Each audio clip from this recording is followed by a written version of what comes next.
नमस्ते दोस्तों, मैं चुनू तिवारी। मेरे वीडियो में आप लोगों का स्वागत है। आज समधी गाली गीत सुनाऊंगी। गीत अच्छा लगे तो लाइक शेयर और प्यारा सा कमेंट कीजिएगा और चैनल को सब्सक्राइब कर दीजिएगा। 1.25 लाख के साड़ी पहनी घूमेली समधी बहू। 1.25 लाख के साड़ी पहनी घूमेली समधी बहू। अब के कारा मोहलिया डेरा डाली।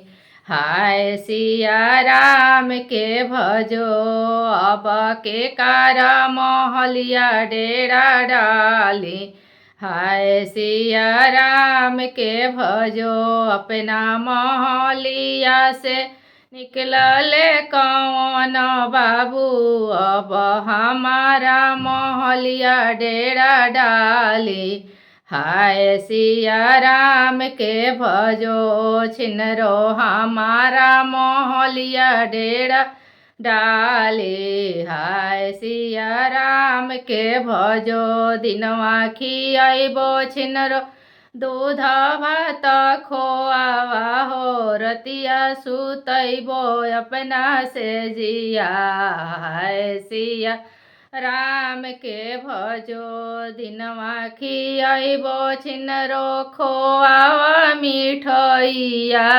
अब रतिया सुतैबो अपना से जिया। हाय सिया राम के भजो। 1.25 लाख के साड़ी पहनी घूमेली समधी के बहिनी। 1.25 लाख के साड़ी पहनी घूमेली समधी के चाची। अब के कारा मोहलिया डेरा डाली। हाय सिया राम के भजो। अब के कारा मोहलिया डेरा डाली। हाय सिया राम के भजो। अपना मोहलिया से निकलले कौन बाबू। अपना मोहलिया से निकलले कौन बाबू। छिनरो हमारा मोहलिया डेरा डाली। हाय सिया राम के भजो। छिनरो हमारा मोहलिया डेरा डाली। हाय सिया राम के भजो। दिनवा खियाइबो छिनरो तली जिलेबिया हो। दिनवा खियाइबो छिनरो तली जिलेबिया हो।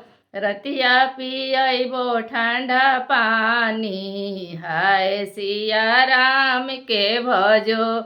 अब रतिया पियाइबो ठंडा पानी। हाय सिया राम के भजो। 1.25 लाख के साड़ी पहनी घूमली समधी बहू। 1.25 लाख के साड़ी पहनी घूमेली समधी के बहिनी।